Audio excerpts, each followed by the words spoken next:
And welcome back to the Watchman here on TBN. We're talking to Ambassador Yoram editor Chris Mitchell of CBN News. Chris, your book is called ISIS, Iran, and Israel. To my mind, ISIS and Iran are really the twin threats right now to the West and to Israel. The radical Shia, radical Sunni movements, they're kind of the head of each.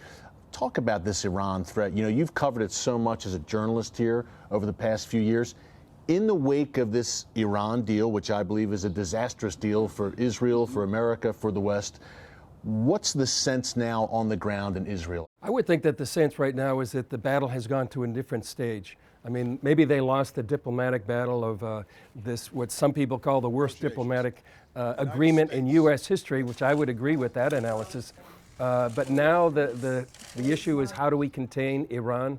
How do we prevent Iran from getting a nuclear weapon? That's the number one goal, I believe, and the number one threat against Israel and perhaps the United States and the rest of the free world. So I think it's gone to a new stage right now, and I think people need to heed the warnings of people like Senator Tom Cotton, who we interviewed here in the King David Hotel, where he said he believes that this is going to set up nuclear tripwires throughout the Middle East. Right now we have rhetoric expanding by Saudi Arabia, the Sunni sort of giant in the Middle East, against Iran. And so now Saudi Arabia is going to want to try to get a nuclear weapon. So I think it's going to lead to nuclear proliferation and probably an existential threat throughout the region. This is going to lead to perhaps something we haven't seen in our lifetime. Folks, if you think the Middle East is chaotic now, imagine a nuclear arms race in the most volatile region in the world. Yoram, as this Iran deal was being discussed and debated on Capitol Hill, you were there. You were talking to members of Congress. What's your sense now in Washington, D.C., in terms of the Obama administration going forward? They seem very committed to this Iran deal. The underlying misperception by the Obama administration has been that Iran is a major threat to Israel rather than to the USA, while in fact the reality is that Iran does not develop nuclear capabilities in order to hit Israel. They develop those capabilities in order to advance their mega goal, which has to do with domination of the Persian Gulf, the Middle East, Muslim world, and beyond. Israel is not a player in that context. In order to advance the mega goal, they have to do away with the mega obstacle. And the mega obstacle is the big Satan, the USA, not the little Satan, Israel. The Iranian machete is approaching the American throat because Iran could do away with all pro-American Arab countries in the Middle East. Iran is the major tailwind behind Islamic terrorism, which is already operating on the American mainland. Iran is a twin sister of North Korea, and together they develop anti-American capabilities. Iran is a major ally of Venezuela, which is a major thorn in the back of the U.S. Iran is getting deeper and deeper into Mexico, which is already homeland security of America.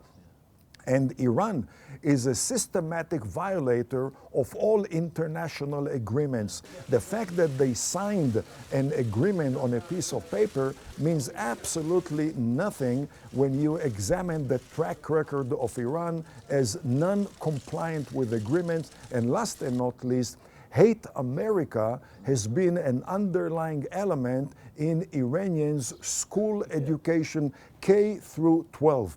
And therefore, minimally, that agreement should have suggested a rollback of sanctions against Iran, depending on rollback of anti-American hate education, and that is a major, major flaw of that agreement with Iran. Yoram, there are so many flaws in this deal, as you said. And by the way, you also made a great point that America is the ultimate target. There's a reason Iran is developing intercontinental ballistic missiles, ICBMs, that could conceivably one day reach the United States. That's not that they're meant for the great Satan, not the little Satan. Iran already has missiles that can reach all of Israel, Chris. And Iran also has a very powerful proxy at Israel's northern doorstep called Hezbollah. Now, you covered the 2006 war between Israel and Hezbollah. Do you get a sense that another war may be brewing around the corner between Israel and Hezbollah, God forbid, sometime in the near future? That could be. It's almost 10 years now since that second Lebanon war.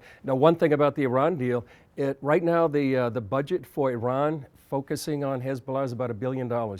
With the Iran deal, they have lifted sanctions. They have opened up Iran's economy to the world. That's going to be a bonanza for them. So if they take that $1 billion and increase it to $2 billion to Hezbollah, what's that going to mean for Israel? $3 billion or $5 billion or $10 billion. So this is really going to be, as Urim would say, a tailwind for terror here in the Middle East. And not only that, you would expect after this agreement for Iran's rhetoric to tone down. If anything, it's really ratcheted up.